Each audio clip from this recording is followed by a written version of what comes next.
Les agradecemos mucho su presencia y estamos muy emocionados por presentar este trabajo, donde integramos diferentes algoritmos que existían en la literatura para hacer un algoritmo para apoyar al neonato que tiene un proceso donde se pone en riesgo la vida, ya sea descompensación hemodinámica, descompensación respiratoria o paro cardiorrespiratorio.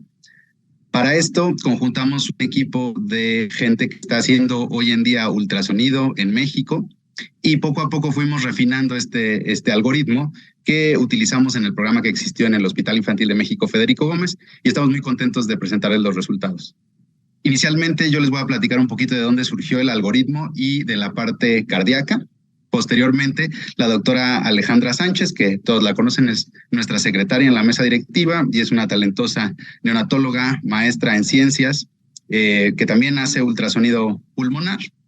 Les va a hablar todo acerca del ultrasonido pulmonar en específico para este algoritmo. Y finalmente, la doctora Eunice Serpa, que acaba de terminar el diplomado en valoración hemodinámica y ultrasonido en el paciente neonato críticamente enfermo, les va a integrar como tal el algoritmo ultrasonográfico. Les agradecemos mucho su participación y su asistencia y al final estamos a sus órdenes para preguntas y respuestas. Vamos a comenzar platicando cómo surgió el integrar este algoritmo y qué era lo que existía en la literatura hasta ese momento y cuál es el papel que puede tener el ultrasonido, sobre todo en la reanimación cardiopulmonar, que es un tema que nos interesa mucho. Aquí hay que comprender que el uso del ultrasonido en la UCIN afortunadamente ha avanzado y México, pues gracias al apoyo de diferentes personas, no ha sido la excepción. Aunque es muy importante hacer una distinción entre diferentes movimientos que están sucediendo alrededor del mundo, en específico por la reciente publicación de las guías de la Academia Americana de Pediatría que apoyan el uso del POCUS, pero hay que especificar muy bien que son cosas distintas con la valoración hemodinámica. La consulta hemodinámica o el Targeted Neonatal Echocardiography o ecocardiografía funcional o ecocardiograma realizado por neonatólogos, como le dicen en Europa, es un movimiento que surgió desde los años 90 con la intención de tener un abordaje fisiológico más profundo de los neonatos que no tenían una enfermedad congénita del corazón para refinar su manejo. Ejemplos de lo que estudian quienes se dedican a eso es hipertensión arterial pulmonar aguda y crónica en displasia, el conducto arterioso permeable, valoración de la función ventricular en diferentes estados de enfermedad, choque, y esto requiere de un entrenamiento extenso. Está por publicarse la actualización de las guías del 2011, pero se requiere de entrenamiento en un centro que tenga alto flujo de pacientes y necesitan ser aproximadamente 700 estudios por año. Inicialmente observándolos y posteriormente aproximadamente 400 consultas hemodinámicas. En el programa que existió en el Hospital Infantil de México Federico Gómez se formaron 4 personas ya con estas características. Pero también el ultrasonido para ciertas competencias debe estar al alcance de todos, sobre todo porque se ha demostrado recientemente en la literatura de la gran utilidad y la importancia de tener una máquina que sea parte de la unidad, que no salga de la unidad y esté disponible, sobre todo para situaciones de emergencia. Hay muy pocos centros en el mundo que logran tener cobertura 24/7 con expertos en ecocardiografía funcional. Entonces, en este escenario es donde vamos a hablar del algoritmo modificado. Es en situaciones emergentes con descompensación aguda, como puede ser también un derrame pericárdico, pleural, alteraciones de punta de catéter o valoración hemodinámica a distancia, es decir, que haya algún experto que con la tecnología actual pueda dar una consulta viendo las imágenes a distancia. Pero también hay una parte universal donde creemos que el ultrasonido pulmonar debe ser competencia de todos los neonatólogos por las grandes ventajas que ofrecen. La doctora Alejandra más adelante les va a hablar de esto, pero un ejemplo es que acaban de publicar en Pediatric Pulmonology, cada año publican las revisiones del año y el número 1 en neumología, digamos, neonatal es ultrasonido pulmonar por la gran cantidad de trabajos que se han publicado y porque cada vez adquiere más importancia. De la misma manera, el poder ver el ultrasonido transfontanelar, ver si hay una hemorragia, que esté comprometiendo, pues es importante y también debe ser competencia de todos los neonatólogos. Estamos hablando de que hay que pensar cómo funcionan las UCINes y que no siempre va a haber un experto de guardia. Entonces deben de haber ciertas competencias que sí debe de poderlas aprender todos los neonatólogos, y hay otras competencias que se puede trabajar en equipo teniendo al equipo de expertos.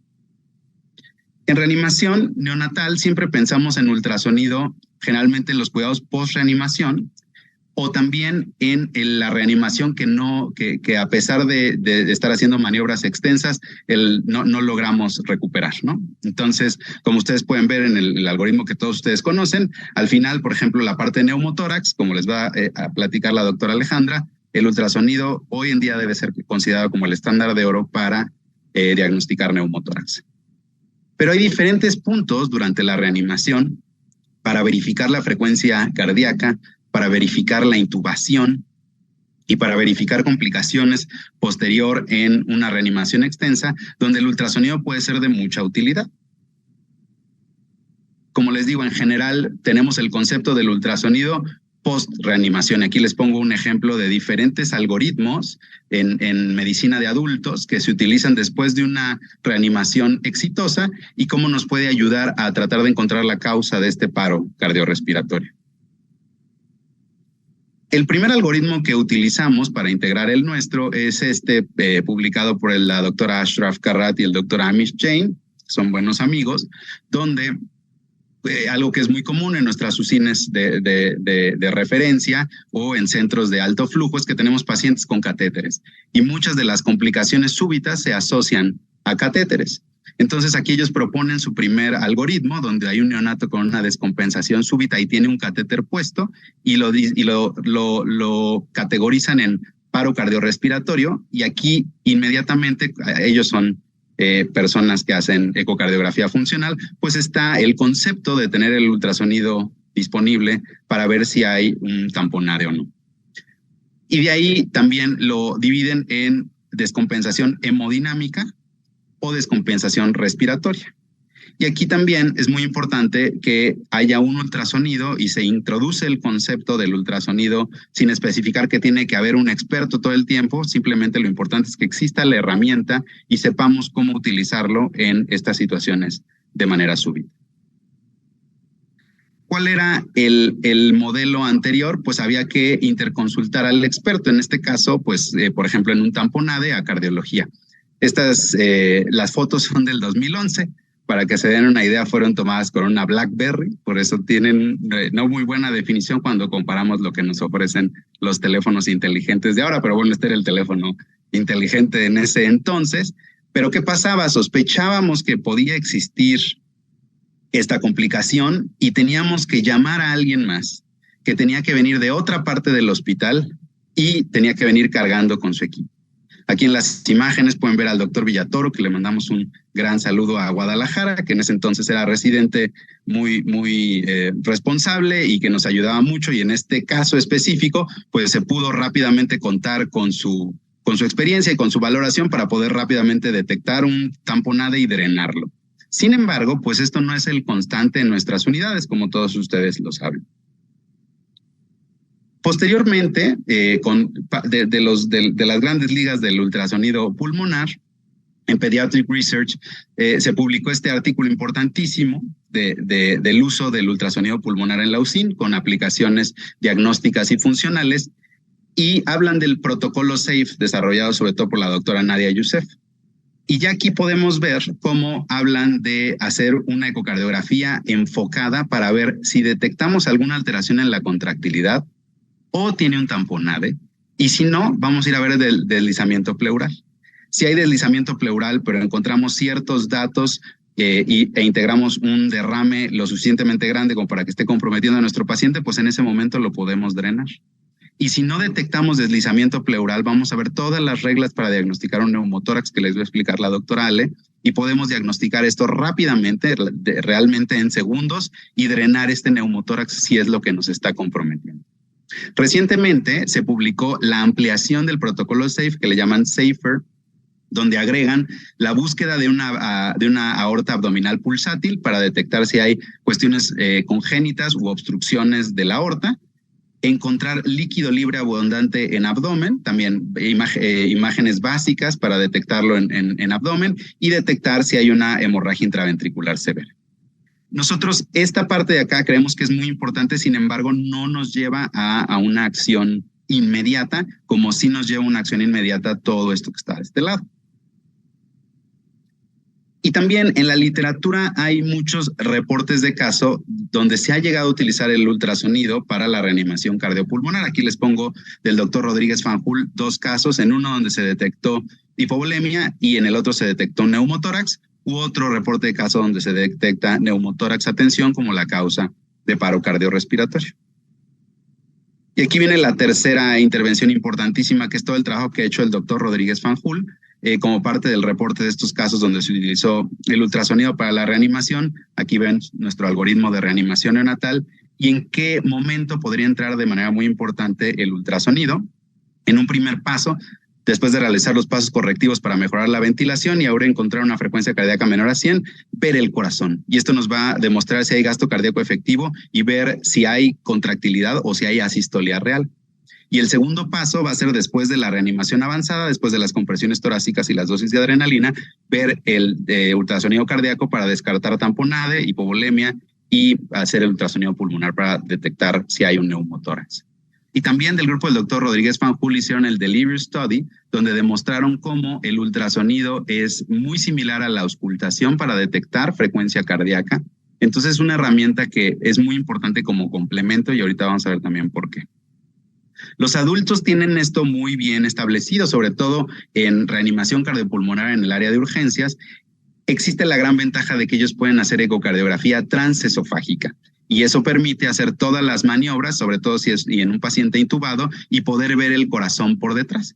Y ustedes pueden ver cómo con el ultrasonido transesofágico se puede ver un 4 cámaras, un eje largo, un eje corto, una imagen bicabal o la aorta descendente. Entonces, pueden ver cómo hay mucha gente involucrada. No les estoy diciendo que va a ser factible en nuestros neonatos hacer ultrasonido transesofágico, pero es para demostrar cómo en medicina de adultos esto ya es parte de muchos algoritmos y ayuda a tomar muchas decisiones. Aquí pueden ver cómo queda libre la zona de compresión y cuál es el algoritmo que se utiliza en cuanto al protocolo de adquisición de imágenes y cómo está perfectamente bien establecido el protocolo para adquirir las imágenes y dar retroalimentación al equipo que está reanimando. Siempre el equipo de ultrasonido se debe considerar como un equipo adyuvante al equipo de reanimación. No debe ser ninguna de las partes esenciales porque todo el proceso de reanimación se tiene que realizar igual.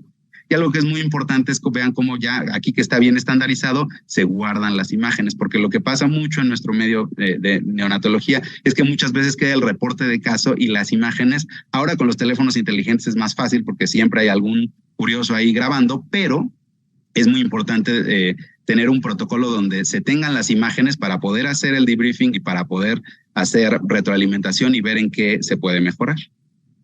Y aquí les pongo un ejemplo que a mí me pareció fabuloso. Esto igual, les digo, es medicina de adultos y es ecocardiograma transesofágico, pero vean cómo en haciendo las maniobras de reanimación y también apoyadas por ultrasonido, en este caso en específico, en dando compresiones en la manera anatómica normal, donde está indicado según las guías de RCP, se generaba una obstrucción al tracto de salida del ventrículo izquierdo.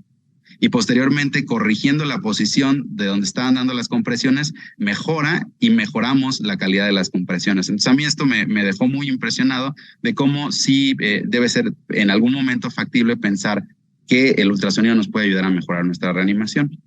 Y otra cosa muy importante es que desde hace tiempo se ha detectado que la actividad eléctrica sin pulso es frecuente en los casos de paro cardiorrespiratorio en la UCIN.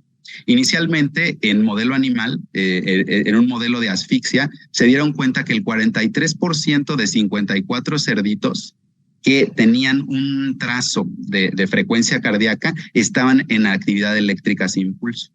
Y esto se agregó con, después de esto, este mismo grupo que hace estudio en modelo animal, reportaron en su población casos de actividad eléctrica sin pulso durante la reanimación cardiopulmonar. Entonces han habido varios reportes de caso, en casos de hidrops, este grupo de Canadá también reportan 4 casos de actividad eléctrica sin pulso, y ellos proponen que entonces después de hacer el Mr. SOPA es muy importante, además de ver el trazo electrocardiográfico, auscultar y tener dos maneras de ver la frecuencia cardíaca, de tal manera que podamos diagnosticar si hay verdadera asistolia, si hay bradicardia o hay una actividad eléctrica sin pulso. Y ellos también recalcan el concepto de las 5H y las 5T, cosas que debemos de recordar cuando estamos haciendo reanimación cardiopulmonar. Con lo mismo, también como les digo, pensamos en el equipo que apoya con ultrasonido al equipo de reanimación como algo adyuvante, porque el principal es el equipo que está reanimando. Y es muy importante entonces que también tengamos un papel para recordar pasos que pueden no estarse haciendo y para revisar elementos importantes. Cuando tenemos un gasómetro completo, pues nos va a dar calcio y glucosa, que son causas muy frecuentes de descompensación, pueden incluso simular descompensación hemodinámica y lo que tenemos es una hipoglucemia. Entonces, siempre que estemos haciendo una reanimación es común que se tomen gases arteriales, en inglés les dicen point of care, porque se toman a la cama del paciente, pero recuerden que también esto nos da sodio, potasio, calcio, lactato, mucha información que podemos integrar para ver causas reversibles del paro cardiorrespiratorio, sobre todo cuando tenemos una reanimación extensa.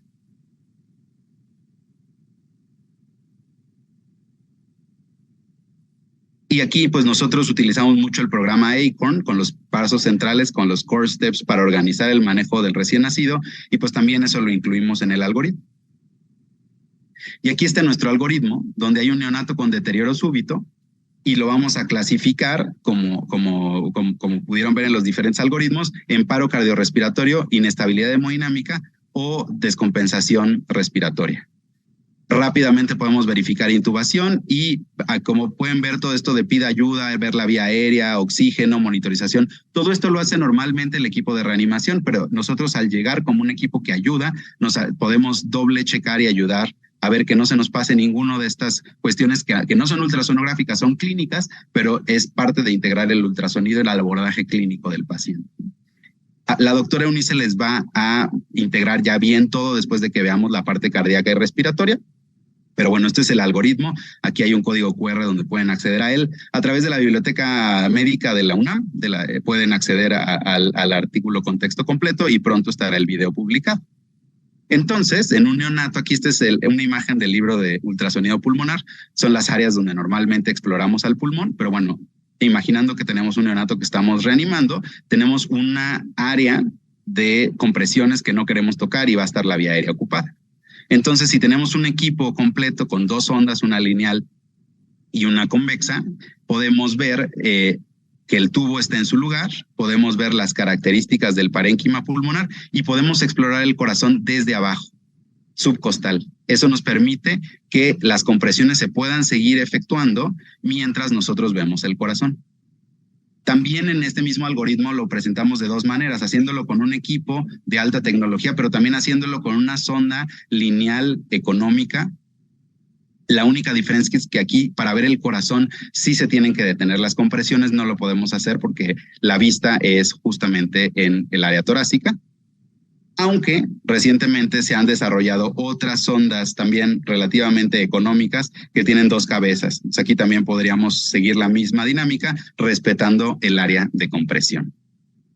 Entonces, de esa manera, mientras estamos reanimando al neonato y el equipo de neonatólogos hace todo lo que nos dice el programa de reanimación neonatal, podemos ver si el paciente está intubado, podemos ver las características del parénquima pulmonar y podemos ver las características del... Y como hemos visto, nos puede confundir el puro trazo electrocardiográfico, el lector del oxímetro de pulso puede tardar en leer. Entonces es muy importante complementar lo de siempre en nuestra auscultación, la monitorización cardiopulmonar, pero tiene gran valor ver qué le está pasando al corazón. Y aquí pueden ver en una simulación, pues cómo se está ventilando, se están dando compresiones y tenemos un área subcostal y apical a la cual podemos acceder a pesar de que estén dando reanimación avanzada. Este es el eje largo subcostal. Aquí tenemos el hígado que usamos como ventana acústica y pueden ver en la parte más posterior, vamos a ver la cava superior, el atrio derecho y el atrio izquierdo. Normalmente requerimos más o menos 6 centímetros de profundidad y es una imagen donde se ve todo el corazón. Y vamos a hacer un barrido de atrás hacia adelante. Empezamos viendo de manera posterior la cava superior, el atrio derecho, el atrio izquierdo. Después vemos la emergencia de la aorta, el ventrículo izquierdo, la aorta. Vemos un cacho del ventrículo derecho y la parte más anterior vamos a ver el ventrículo derecho y la salida de la pulmonar. Y vemos cómo se cruzan. Primero se sale la aorta y después se cruza la pulmonar. Identificamos la frecuencia cardíaca, la contractilidad y que no tenemos ninguna colección, ¿no? La ausencia de tamponada. Aquí vemos un caso donde tenemos asistolia y tenemos tamponada.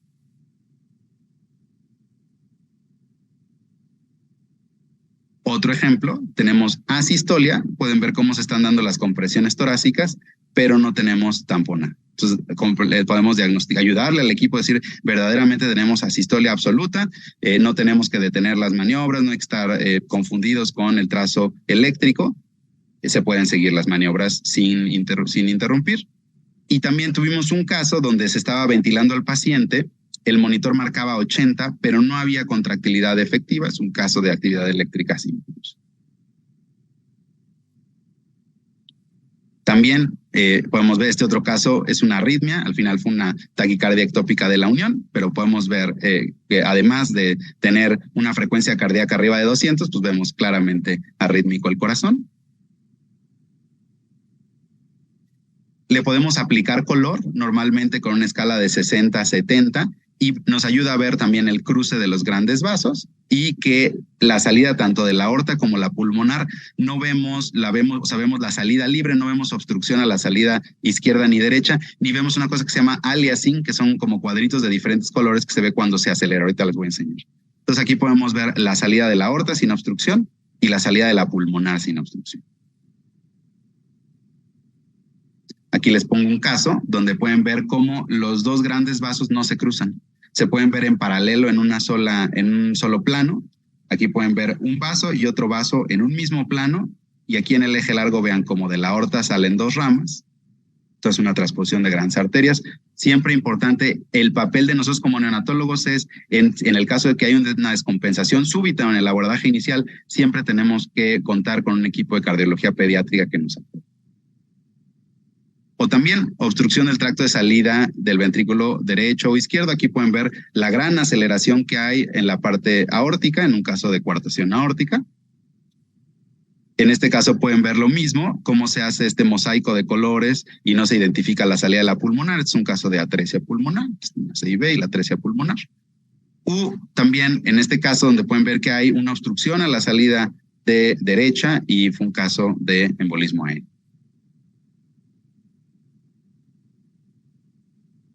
Entonces, este es un apical de 4 cámaras.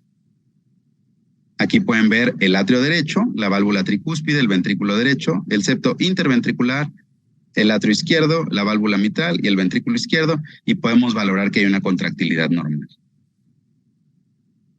Examinamos el cambio en el tamaño de la cavidad ventricular durante la sístole.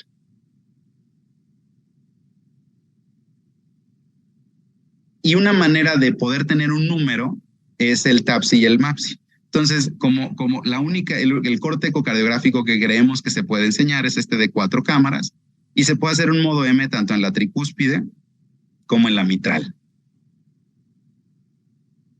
Y eso se mide en milímetros y hay tablas específicas por edad gestacional y por peso. El grupo del doctor Kostenberger ha hecho estos nomogramas, entonces podemos hacer MAPSI o TAPSI. El único objeto es tener algo un poquito más objetivo, pero de todos modos tenemos que pasar a interconsultar al equipo, ya sea de consulta hemodinámica, y siempre necesitamos del apoyo de cardiología pediátrica. Vieron el trabajo de MAPSI y también han hecho los nomogramas para el TAPSI.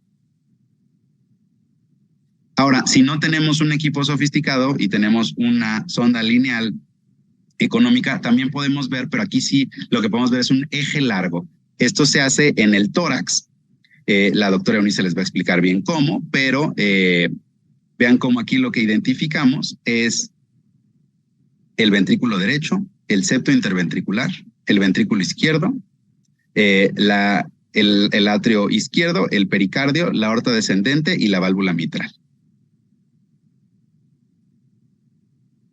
Igual, lo mismo, vamos a evaluar subjetivamente la contractilidad examinando el cambio de la cavidad ventricular durante la sístole. Y aquí podemos ver casos anormales en un 4 cámaras, vean alteración importante de la contractilidad, es una miocarditis por herpes, o una taquiarritmia, es el mismo caso de la taquicardia ectópica de la unión.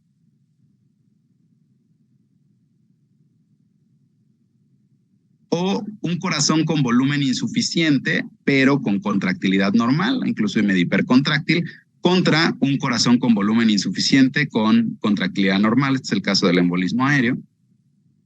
Este es un caso con sepsis.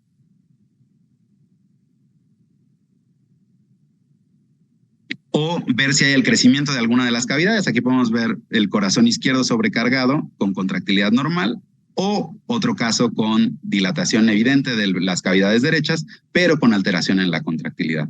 Esto sirve únicamente para que lo identifiquemos como neonatólogos e interconsultemos al equipo experto, pero sabemos, por ejemplo, que en este caso nos va a servir mucho más dar un inotrópico, iniciar manejo para hipertensión pulmonar, por ejemplo, en vez de pasar cargas, ¿no?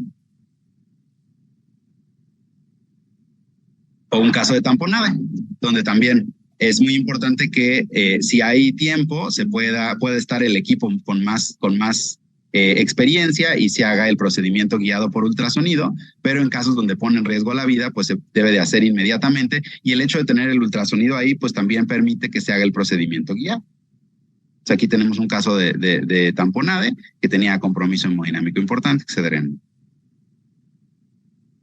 O este caso, como les decía, inicialmente es un paciente prematuro que desarrolló enterocolitis fulminante.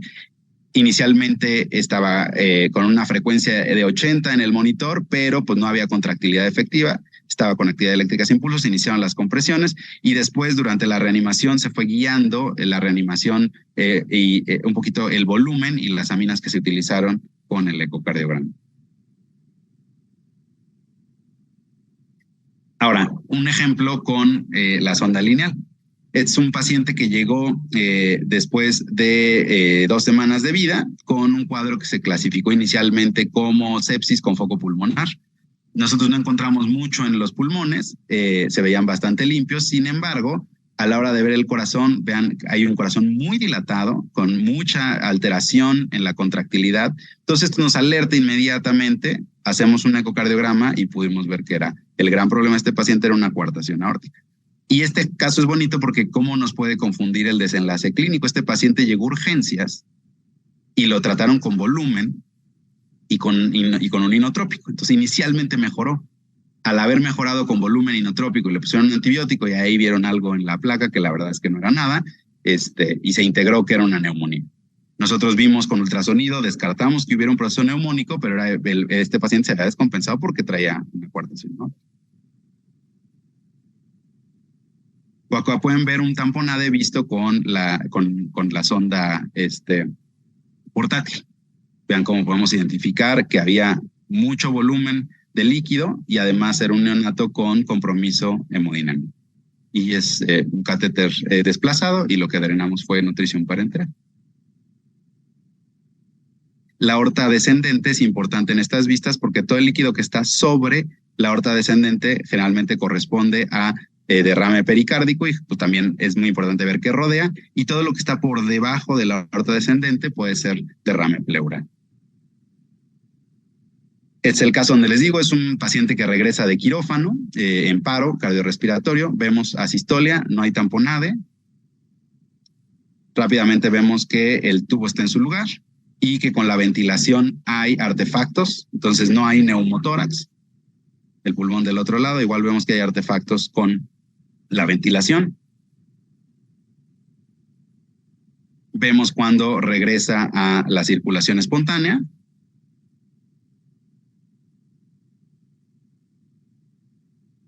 Y pues también después el ultrasonido nos sirve para ver todos los cuidados por reanimación. Entonces, un ejemplo de el ultrasonido de la asistencia del paro cardiorrespiratorio. Aquí, en general, en los casos tuvimos 25 que presentamos en este artículo. La placa correspondiente registrada en el sistema la encontramos después del ultrasonido con una media y rangos intercuartílicos de 58, de 27 hasta 97 minutos. después de que se realizó el ultrasonido. Entonces, es muy importante que la imagen ultrasonográfica esté ahí y nos da información a la cama del paciente que llega muy rápido. Y para terminar, con parte de la Asociación de Neonatólogos de la Ciudad de Valle de México, hemos conformado un grupo de neonatólogos que hacemos ultrasonido pulmonar. La primera idea va a ser tratar de hacer un consenso y unas guías con la manera de realizar el estudio, qué entrenamiento se requiere, cómo reportarlo, para posteriormente tratar de ir a donde nos soliciten para capacitar en ultrasonido pulmonar, que creemos que tiene que ser una habilidad que tengan todos los neonatólogos, y el protocolo SAFE modificado pues es algo que se aprende como parte de los protocolos de ultrasonido. Muchas gracias. Buenas noches, soy la doctora Alejandra Sánchez Cruz. Soy pediatra y neonatóloga. Vamos a continuar con la segunda parte de la sesión y vamos a hablar un poco de ultrasonido pulmonar para que podamos entender el algoritmo sonográfico modificado para la adquisición de imágenes en emergencias que amenazan la vida en el neonato críticamente enfermo. Entonces recordemos, lo primero que debemos de buscar nosotros cuando hacemos un ultrasonido pulmonar es el signo del murciélago. Esto lo vamos a ver en el corte anterior, vamos a ver los cuerpos, las costillas, vamos a ver la línea pleural, y lo que se forma ahí en el corte anterior nos va a dar el cuerpo y las alas del murciélago. En el corte posterior lo que vamos a identificar va a ser la sombra acústica de las costillas, y vamos a ver por eso una línea hipoecoica a nivel de ese corte. Entonces, de las dos formas podemos identificar muy bien el signo del murciélago. De esa forma nos vamos a dar cuenta que estamos bien situados. Entonces, recordemos, es más fácil verlo en la parte, en el corte transversal, pero se puede ver también muy bien en el corte anterior. En cuanto a la línea pleural, es un reflejo hiperecoico formado por la diferencia en la impedancia entre la pleura y el pulmón. De manera normal debe estar suave, brillante y regular. Si nosotros tenemos ahí alguna alteración en la línea pleural, podemos encontrarla con interrupciones, podemos encontrarla engrosada y podemos tener también irregularidades. Aquí, en algunos casos, dependiendo también de la patología, lo normal es que esté por abajo de 1 milímetro. Entonces, así estamos hablando de una línea pleural normal. Vean ustedes aquí, incluso vamos a repetir el clip para que comiencen a ver cómo se ve el deslizamiento de la pleura. Debe ser un vaivén suave que va junto con la respiración del paciente. ¿En qué momentos nosotros podemos ver una línea pleural anómala? Obviamente en algunas patologías que comprometen el pulmón. Por ejemplo, lo podemos encontrar en hiperplasia broncopulmonar, en síndrome de aspiración de meconio y en SDR. Ya por arriba de 0.5 milímetros ya consideramos que está engrosada, pero por arriba de 1 milímetro la podemos ver en estas últimas patologías que les comento. Y aquí también observen cómo, aunque la línea pleural está engrosada, se ve también el deslizamiento pleural. Estos signos son parte de lo que vamos a buscar nosotros en el algoritmo. Ahora, para recordar brevemente qué es lo que nosotros podemos ver como un patrón normal en el ultrasonido pulmonar, encontramos varios artefactos. Ya sabemos que es una semiología integral estandarizada y que de esa forma nosotros vamos a interpretar esos artefactos en el ultrasonido. Bueno, pues recordando las líneas A, son artefactos de reverberación que van a generar líneas horizontales que son equidistantes de la línea pleural. Estas líneas A, que son las que representamos aquí en la figura, se pueden observar en un patrón normal, o sea, en un pulmón aireado, pero también podemos encontrarla en un pulmón con neumotórax. Por eso es importante saber qué es lo que va a diferenciar una de la otra. Y a este signo le han llamado el signo del bambú. Entonces, recordemos, lo podemos encontrar en pulmón normal, un pulmón sobredistendido, que aquí también estamos nosotros un poquito limitados y se debería de complementar con una radiografía de tórax. Ustedes lo pudieran sospechar si antes de, por ejemplo, en un paciente que mete en la ventilación de alta frecuencia, tienen un ultrasonido pulmonar previo y encontraban un pulmón totalmente blanco o un pulmón con consolidaciones importantes, lo meten a BAFO y en poco tiempo solo ven líneas A, podrían sospechar que ya está sobredistendido, pero recuerden, siempre ahí debe de complementarse con radiografía de tórax y con estudios gasométricos. Ahora, el artefacto B, que son las líneas B, es un artefacto de reverberación por el efecto anular descendente que nos va a generar imágenes hiperecóicas que son verticales, que se van a extender a lo largo de la pantalla y que semejan un láser. Estas también van a derivar de la línea pleural. Es un criterio que se extienden a lo largo de la pantalla sin desaparecer. Si no llegan hasta el final de la pantalla, entonces vamos a decir que no es una línea B. Se mueven en conjunto con el deslizamiento de la pleura, es decir, con el deslizamiento de la respiración, con el movimiento de la respiración del paciente. ¿Dónde vamos a encontrar estas líneas B? Pues vamos a encontrarla en muchísimas patologías. Antes se consideraba que era patognomónico de una taquipnea transitoria del recién nacido, pero se ha visto que solo un 50% de los pacientes presentan estas líneas B y presentan un signo que se llama doble punto pulmonar. También podemos encontrarla en SDR, podemos encontrarla en un periodo transicional, es decir, en pacientes completamente sanos que están en su periodo transicional, vamos a encontrar también líneas B. Entonces, si tenemos más de 3 líneas B, como en este caso en la imagen que les estoy colocando, vamos a hablar de un síndrome intersticial.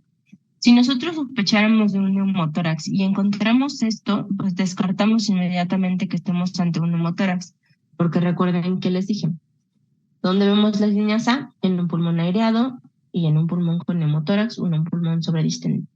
Entonces, ¿qué nos va a diagnosticar una línea B? Es una pérdida de la aireación sin consolidación de tejido, o sea, es solamente un edema alveolar.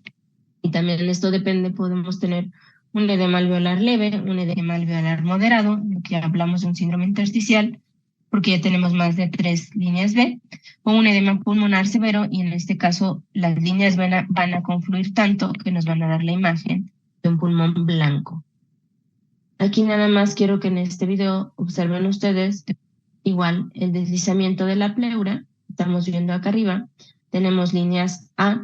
Estas pequeñas líneas que vemos aquí se llaman líneas Z. A veces se pueden confundir con líneas B, pero recuerden que les comentaba, las líneas B se extienden hasta lo largo de la pantalla.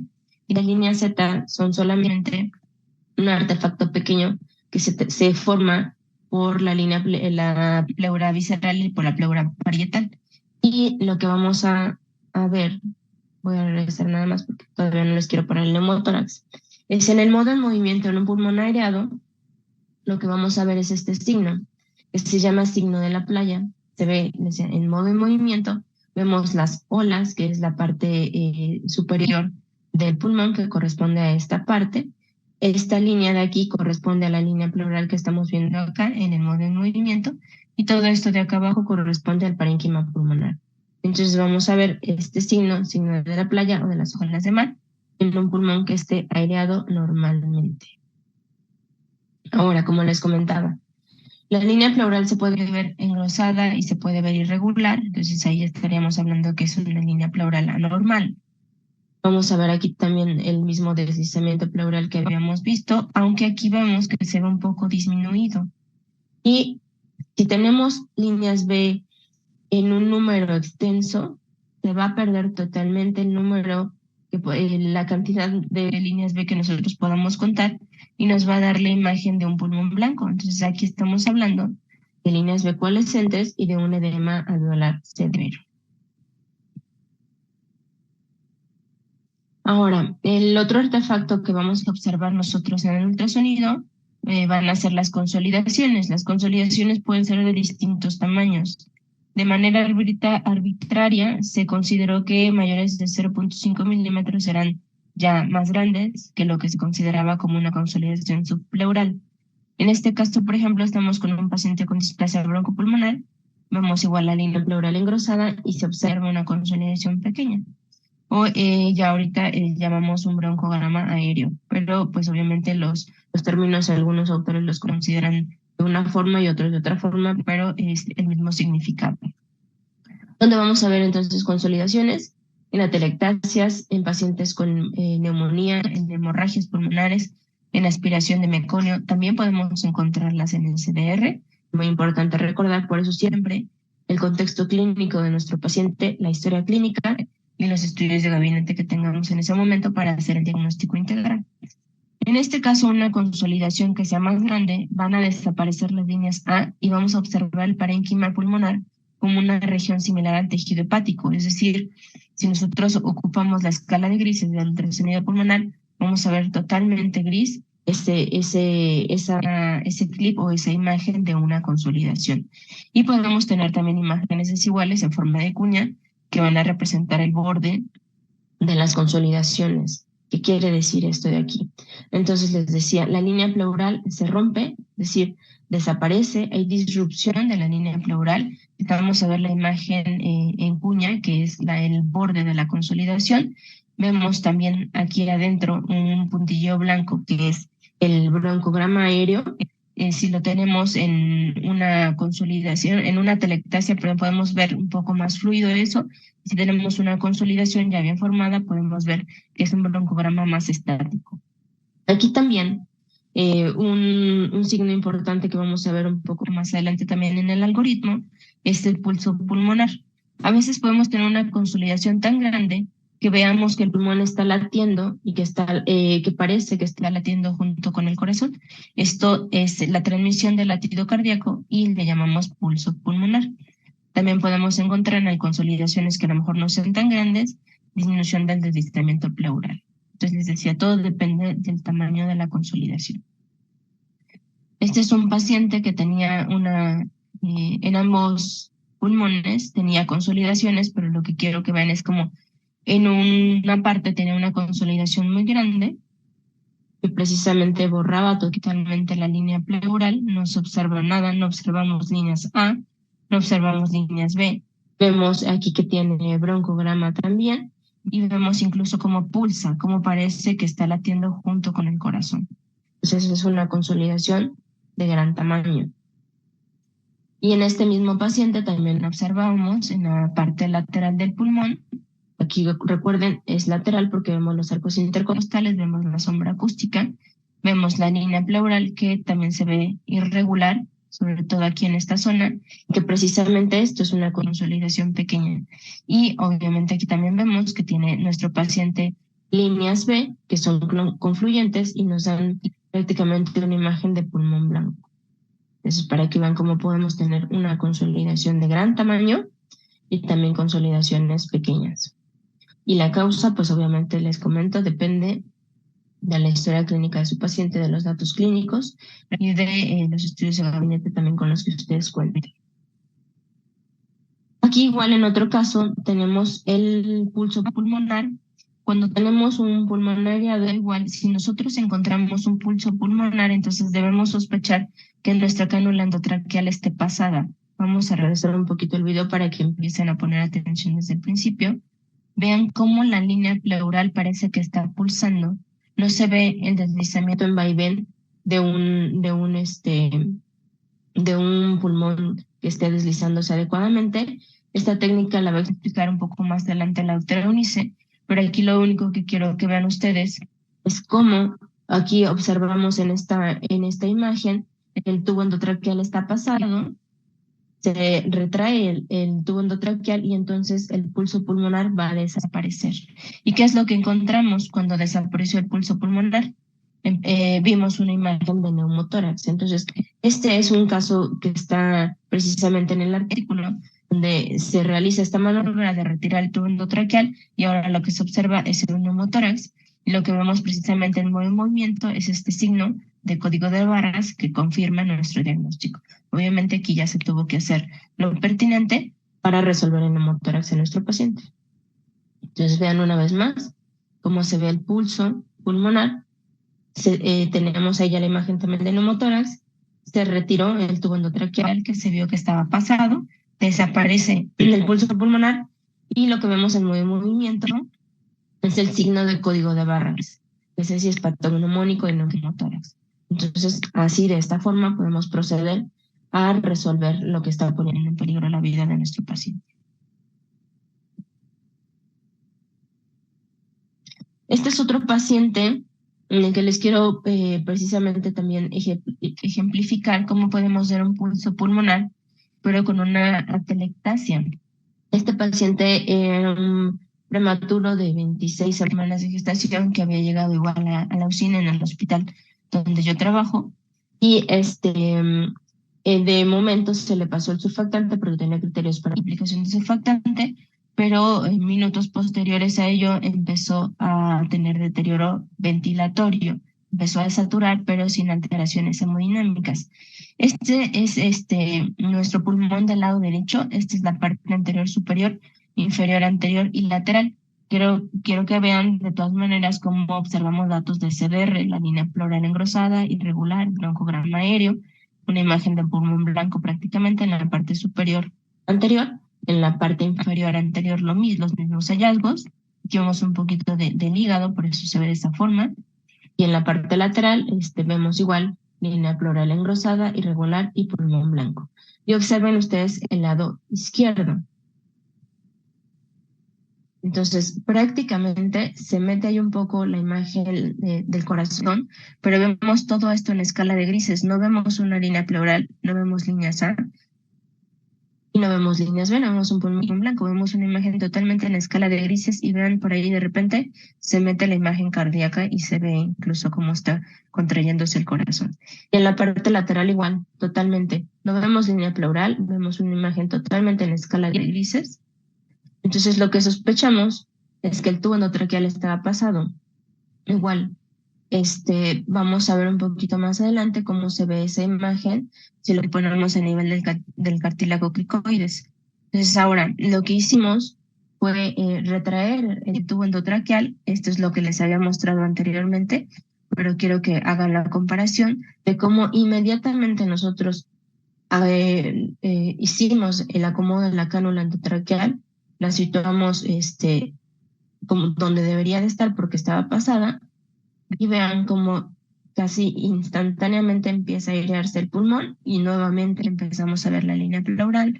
Nuevamente vemos, como estábamos hablando de un paciente con SDR, que vemos líneas B confluentes, vemos un pulmón blanco en las 3 áreas del pulmón y aquí también llegamos a ver un poco la silueta cardíaca. Entonces, para que vean cómo de manera inmediata nosotros teniendo estas imágenes y teniendo el contexto del paciente y te sospechamos que la cánula endotraqueal estaba pasada, se retiró y se expandió el pulmón. Obviamente tenemos todavía este patrón porque no es un pulmón sano, no es un paciente que tenía SDR. Entonces esto fue posterior al ajuste de la cánula endotraqueal. Ahora, en neumotórax ya tenemos criterios diagnósticos con los cuales nosotros podemos ver incluso en neumotórax muy pequeños, se puede nosotros, podemos encontrar gracias al ultrasonido el neumotórax, aún sea así muy pequeñitos, son neumotórax radioocultos que obviamente en una radiografía no vamos a encontrar. ¿Qué es lo que vamos a encontrar aquí en el ultrasonido? Pues uno, que no va a haber un deslizamiento de la línea pleural. Dos, no vamos a tener líneas B. Acuérdense que ya habíamos comentado eso desde un principio. Si tenemos una línea B, descartamos el diagnóstico. Vamos a tener una presencia de la línea pleural y vamos a tener líneas A. Por eso es que es importante hacer el modo de movimiento para ver si nosotros encontramos ahí también código de barras o signo de la estratosfera, que es otra forma en la que llamamos a este signo que vemos en modo de movimiento en un neumotórax. Y si estamos ante un neumotórax que no es atención, encontramos un signo que se llama signo del punto pulmonar. Este signo del punto pulmonar nos habla de dónde estamos con un pulmón aireado y dónde está nuestro neumotórax, ¿no? En dónde está el pulmón colapsado. Entonces aquí nada más en la imagen, vean, es un paciente con neumotórax de atención y como se ve básicamente línea pleural, recordemos que nosotros estamos viendo clips, es solo una imagen fija para que vean muy bien ahí cómo se ve. Si ustedes ven solo esta parte, incluso sin movimiento, podrían decir que el pulmón está normal. Por eso es ahí la importancia de ver precisamente el clip, ¿no? En el ultrasonido pulmonar. Y el punto pulmonar que les decía, que es donde vemos nosotros, donde podemos identificar dónde está nuestro neumotórax y dónde está el pulmón expandido, es esto. Entonces, aquí igual vamos a ver incluso el cambio. Les voy a poner un poquito más adelante el clip, donde vamos a ver el código de barras y si nosotros pasamos nuestro punto hacia este lado, vamos a ver cómo empezamos a pasar del código de barras a el signo de la playa. Entonces, vamos a poner atención ahorita en el video que les voy a poner. Entonces, en la imagen fija, recuerden, un pulmón aireado, línea pleural, vemos en el signo de las olas del mar o de la playa en modo de movimiento. Estamos ante un neumotórax, igual vamos a ver línea pleural, vamos a ver línea SA, pero vamos a ver el código de barras o signo de la estratosfera en modo de movimiento. Este es un paciente igual del hospital donde yo trabajo. Nos vemos aquí también, toda esta parte vemos desde un principio aquí la línea pleural, vemos línea SA, y vean, identificamos aquí incluso como el deslizamiento de la pleura no se observa, está prácticamente aquí estático, y vemos en el modo de movimiento el código de barras. ¿Sí? Entonces, identifiquen ahí muy bien cómo no se desliza la pleura. Entonces, desde aquí estamos sospechando, si nosotros no hubiéramos hecho el signo, no hubiéramos puesto el modo de movimiento, desde aquí lo podemos empezar a sospechar. Vamos a ver líneas A, pero ya si ponemos el modo M, vemos el signo de la estratosfera. Es este mismo paciente en otra área del pulmón para precisamente ver si estamos ante un neumotórax de tensión o si hay tejido pulmonar ahí expandido. Y vean, esto es tejido pulmonar expandido. Aquí teníamos una consolidación pequeña, por eso se ve de esta forma, pero tenemos una línea B que se extiende hasta lo largo de la pantalla. Y en esta parte es donde estaba el neumotórax. Entonces aquí lo que quiero que vean es cómo al pasar nuestra línea de este lado a este lado va a cambiar el signo. Entonces aquí tenemos el signo de las olas de mar, pasamos de este lado donde está el neumotórax y empezamos a ver el código de barras. Vamos a ponerlo una última vez para que lo puedan apreciar. Aquí, luego se empieza a hacer el cambio. Entonces aquí, esto es el punto pulmonar, es el punto donde precisamente vemos nosotros, donde está el neumotórax y donde hay pulmón expandido. Ahora sí, recordamos otra vez en un pulmón aireado, signo de la playa, líneas A, el modo de movimiento, signo de la playa, y las líneas Z pequeñas. En un neumotórax, vamos a ver, no se desliza la línea pleural, vemos líneas A y el modo de movimiento, signo de código de barras. Les recuerden que podemos ver neumotórax muy pequeños a través del ultrasonido pulmonar, y esto precisamente nos ayuda para nuestra toma de decisiones. Si nuestro paciente tiene deterioro, pues realizamos sello pleural. Si no tiene deterioro, pues probablemente no se necesite hacer otra cosa. En ultrasonido pulmonar también podemos observar derrame pleural, que es parte de lo que vamos a ver también en el algoritmo. Entonces, aquí, ¿cuáles son los criterios diagnósticos? Vamos a encontrar varios signos. Digamos, lo principal o el signo que es más importante es que identifiquemos nosotros 4 paredes. Eso es lo que nos delimita a nosotros el derrame pleural. Obviamente es una imagen anecoica con bordes definidos, que es lo que llamamos precisamente el signo de 4 paredes. Podemos encontrar el modo de movimiento, dependiendo también de la cantidad de líquido que tengamos ahí. El signo del sinusoide, en algunos casos se va a ver un poco más breve, en algunos casos se va a ver mucho más marcada la onda, y esto va a ser el modo de movimiento. Entonces vean aquí nuestra imagen. Si vemos la imagen fija de entrada, ahí vemos muy bien la parte, toda la imagen anecoica, y ya si hacemos un acercamiento podemos hacer muy bien el borde. También otros signos que podemos encontrar son el signo de la medusa, donde vemos que el pulmón que está colapsado se empieza ahí a mover, empieza como otro signo que se llama signo de la cortina, que es como que aparece y desaparece, y algo muy importante es que se va a suprimir el deslizamiento del pulmón, ¿no? Porque obviamente está colapsado ese pulmón por el líquido que tenemos ahí. Este es un paciente igual del hospital de la Gineco 4 donde yo trabajo. Vemos aquí toda la imagen anecoica, vemos que no observamos, la línea pleural, y todo esto que está por debajo de nuestro pulmón está incluso con escala de Gricis y tiene un poco de broncograma. Esta es la parte anterior superior, esta es la parte inferior anterior. Vean toda la imagen anecoica, cómo podemos hacer nosotros el borde de 4 paredes. No se observa bien la línea pleural. Vemos aquí broncograma. Incluso si ustedes se fijan, lo que les comentaba de cuando tenemos una atelectasia podemos encontrar un broncograma que aparece y desaparece, pero fíjense aquí cómo está fijo en las dos imágenes. Entonces, de esa forma también podemos sospechar incluso más o menos ante qué tipo de derrame pleural estaríamos. Ahorita, igual, esta es la parte lateral. Vemos también, no vemos la línea pleural, vemos aquí directamente la zona anecoica y la imagen de 4 paredes. Y en este último es la parte posterior. Entonces es donde observamos, obviamente, por la gravedad, que se encuentra más líquido pleural ahí. No vemos línea pleural, vemos igual aquí en nuestro broncograma que está fijo. Entonces estamos ante un derrame pleural a nivel de pulmón derecho. Se realizó la radiografía y obviamente pues se encontró igual esta imagen también. Radiopacidad total, borramiento del arco, de la zona del diafragma y de las costillas, no lo observamos bien. Entonces lo que se procedió a hacer fue colocar una sonda para drenar el líquido.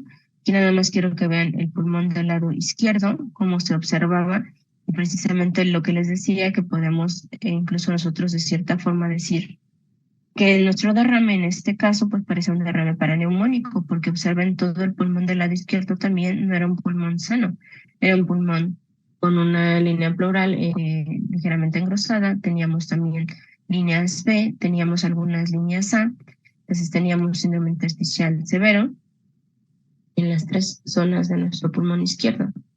Entonces, ante la consolidación que observamos en el pulmón derecho y como observamos el pulmón izquierdo, hacemos la sospecha de un derrame pleural paraneumónico. Se realizó la punción y si recuerdan la primera imagen, ahorita se las coloco brevemente, se realizó la punción, se drenó el líquido del derrame pleural y ya empezamos nosotros a ver un poco más expandido el pulmón, empezamos a identificar un poco mejor la línea pleural y ya no se ve tanto el broncograma fijo que veíamos en la primera imagen.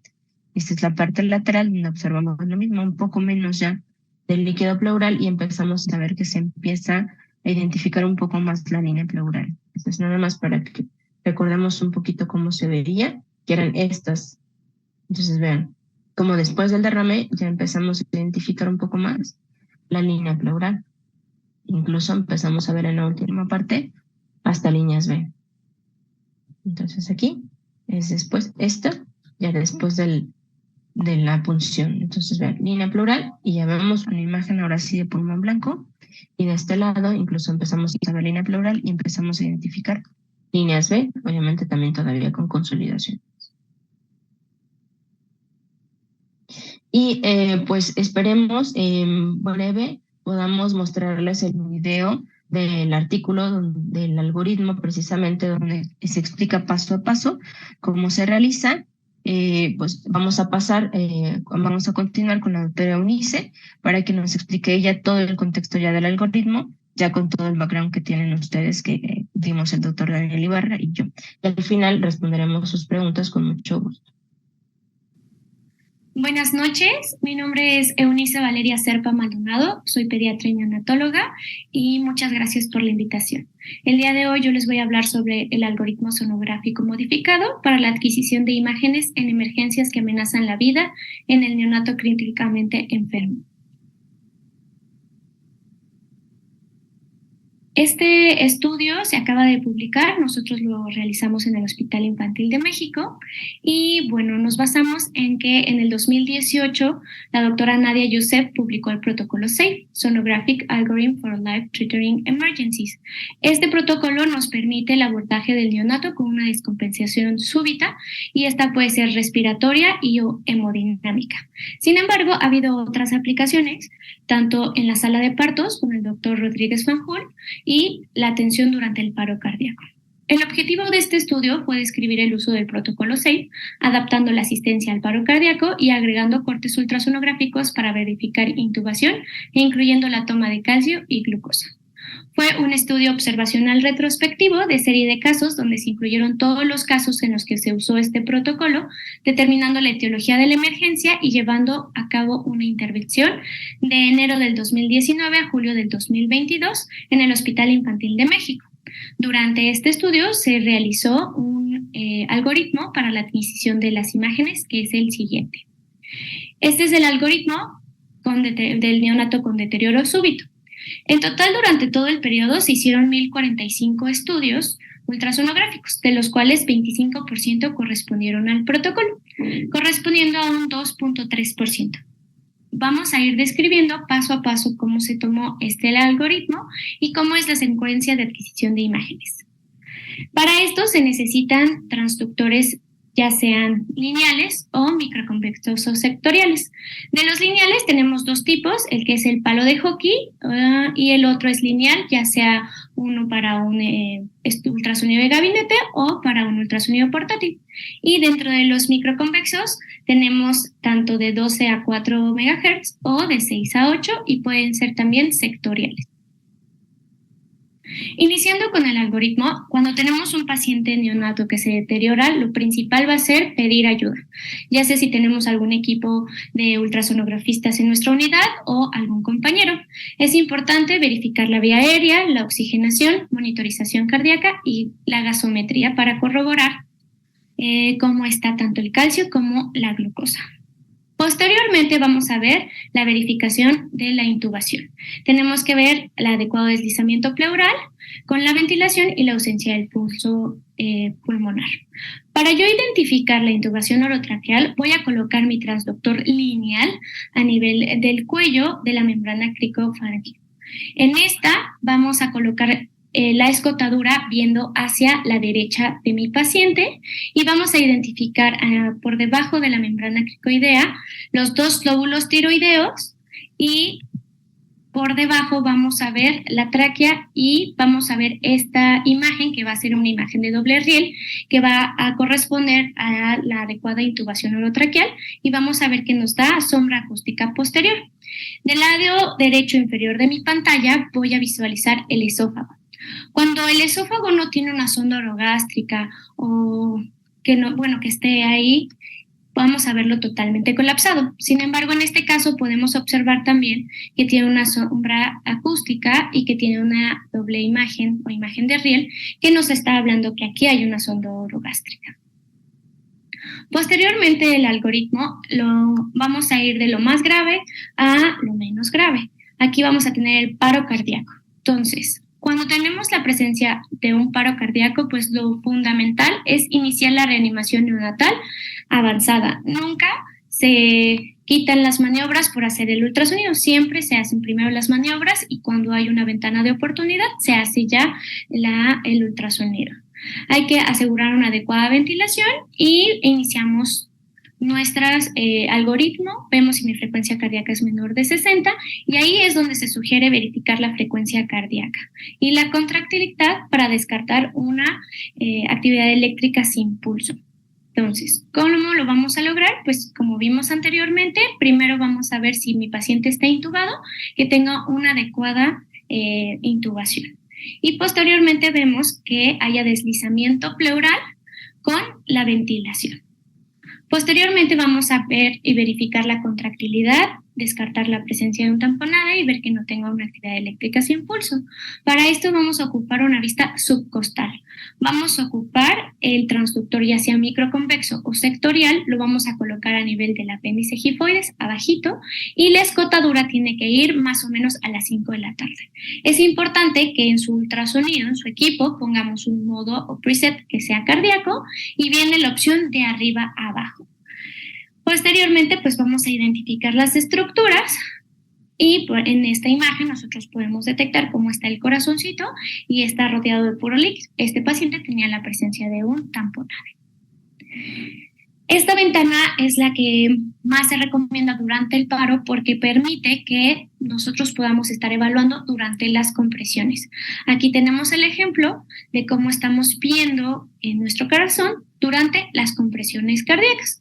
Vemos que el paciente está en asistolia y efectivamente no hay tamponade.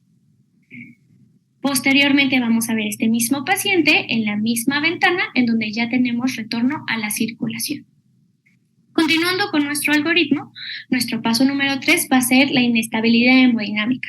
Se va a definir como hipoperfusión, hipotensión menos deterioro respiratorio. Para esto tenemos diferentes vistas, ya que el paciente no está en paro. Podemos hacer una vista subcostal, como la que vimos anteriormente, o un eje largo longitudinal o un 4 cámaras. Aquí lo que nosotros queremos evaluar es la contractilidad y o el llenado ventricular. También si tenemos obstrucción del tracto de salida, ya sea derecho o ya sea izquierdo. Y en estas dos vamos a valorar MAPSE y TAPSE, recordando que TAPSE es la excursión sistólica del anillo tricuspidio y MAPSE es la excursión sistólica del anillo mitral. Si nosotros llegamos a tener alguna de estas alteraciones, lo que sigue va a ser una consulta urgente al servicio de cardiología para descartar una cardiopatía congénita. Podemos evaluarlo ya con los dos transductores, tanto el lineal como el sectorial o microconvexo. Cuando lo vamos a hacer con el lineal, necesitamos colocar nuestro transductor en hemitórax izquierdo con la escotadura hacia la izquierda y vamos a iniciar viendo hacia el hombrito izquierdo y vamos a ir bajando hacia el piecito izquierdo hasta que nosotros obtengamos la imagen. Esta es la imagen que yo voy a observar, va a ser un eje largo y vamos a identificar las estructuras, el ventrículo derecho, ventrículo izquierdo, mi válvula mitral, mi válvula aórtica y mi aorta. Para hacer una apical y eje largo, ya sea con el microconvexo o con el sectorial, en la apical vamos a poner nuestro modo preset cardíaco y fundamentalmente poner arriba abajo. La localización del transductor va a ser más o menos a nivel de la tetilla izquierda con la escotadura hacia la izquierda de mi paciente. Y las estructuras que nosotros vamos a identificar son las dos aurículas y los dos ventrículos. Ya para un eje largo paraesternal, vamos a observar que mi escotadura va a ir viendo hacia el hombro derecho y aquí no va a ser necesario colocar la modalidad arriba-abajo. Las estructuras que tenemos que identificar es el ventrículo derecho, el ventrículo izquierdo, la aurícula izquierda y la salida de la aorta. Aquí tenemos unos ejemplos de un eje paraesternal largo en donde vemos que este paciente tiene derrame pericárdico. Y este es un apical 4 cámaras en donde también vemos que tiene la presencia de derrame pleural. Como vimos, nos sugiere hacerle una valoración de MAPSE y TAPSE para ver cómo está esa contractilidad y esa funcionalidad de mi ventrículo. Para eso vamos a colocar en modo M y vamos a colocarlo a nivel de nuestros anillos, ya sea tricuspidio o ya sea mitral. Y posteriormente vamos a ver la evaluación. Si vemos que sube más de 1 centímetro, es que tenemos una adecuada contractilidad. Otra forma de poder evaluar la contractilidad o el llenado va a ser cómo se ven mis ventrículos, ya sea el derecho, ya sea el izquierdo, principalmente el izquierdo. Si vemos que las paredes de los ventrículos se besan, es porque hay una disminución en mi llenado ventricular. Y una forma visual también podemos ver la contractilidad de este corazoncito. Continuando con el algoritmo, vamos a ver ahora los síntomas respiratorios exclusivos. Aquí fundamentalmente tenemos que tener una tensión arterial normal y una perfusión normal. Es importante que pues ante esto pues nosotros le hagamos el ultrasonido o en todo caso una radiografía de tórax. Sin embargo, en la mayoría de las unidades tarda mucho en llegar nuestra radiografía y luego en que nos muestren la imagen y pues estamos ante el escenario de un paciente que se deteriora súbitamente. Entonces vamos a iniciar con la evaluación para un neumotórax. Ya hablamos anteriormente de cuáles son los signos de mi neumotórax. Acuérdense, patrón de líneas A, ausencia de líneas B, modo M vamos a ver el signo de código de barras y no hay pulso pulmonar o punto pulmonar. Para la evaluación del neumotórax vamos a colocar nuestro transductor lineal de forma longitudinal ya en el hemitórax derecho y en el hemitórax izquierdo. Aquí es importante evaluar pues que tengamos deslizamiento pleural y vamos a ver este movimiento de vaivén por abajo de las costillitas. El barrido se va a hacer de arriba hacia abajo y hay que intentar abarcar la mayoría de mi hemitórax derecho. Posteriormente vamos a ir al hemitórax izquierdo y ya después vamos a evaluar para ver si no tenemos datos de derrame pleural. En estos vamos a ver la evaluación con el tórax lateral de forma lateral. ¿Cómo lo vamos a ver? Vamos a colocar nuestro transductor de igual forma, longitudinal, perpendicular a mi tórax y vamos a ir desde la axila hasta la base. Aquí es muy importante por qué lo estamos evaluando de forma lateral. Hay que recordar que el líquido por gravedad pues va a ser en donde más se va a acumular y nosotros necesitamos identificar bien las bases. Aquí vemos cómo hacemos el barrido superior hasta abajo y abajo vamos a identificar estas estructuras. Del lado derecho pues vamos a ver miga. Si yo tuviera la presencia de un derrame pleural, como ya vimos anteriormente, veríamos en toda esta parte de forma anecoica. Del lado izquierdo igual vemos mi barrido desde la axila hasta la base y aquí no vamos a ver el contraste con el hígado, sino más bien con la cavidad abdominal. Aquí concluimos con todo cómo se fue haciendo nuestro algoritmo y vemos los resultados de nuestro estudio. En nuestro estudio se clasificaron las urgencia o la emergencia, 14 pacientes fueron de causa hemodinámica, 8 pacientes fueron 14 pacientes fueron respiratorios, 8 pacientes fueron hemodinámicos y 2 pacientes fueron que tuvieron paro cardíaco. En todos nuestros 25 pacientes tuvimos un total de 12 neumotórax, 4 derrames pleurales, 3 tamponades, en 2 se observó disfunción ventricular, en 2 fue la asistencia al paro, en un paciente tuvimos movilización del tubo endotraqueal y en un paciente tuvimos la hipoglucemia. Por eso que nosotros al algoritmo añadimos la detección de glucosa y de calcio. En estos pacientes se hizo un total de 19 procedimientos, 5 fueron sondas pleurales, 3 recolocaciones de sonda porque ya tenían una sonda previamente, 4 minisellos, 4 drenajes pleurales y 3 drenajes del tamponade. En un paciente se ajustó el tubo endotraqueal y en uno de los pacientes se pasó un bolo de solución glucosada. Es importante decir que estos estudios no solamente se hicieron por el neonatólogo experto ni por residentes en capacitación de ultrasonido, sino también por residentes del servicio de neonatología durante la guardia.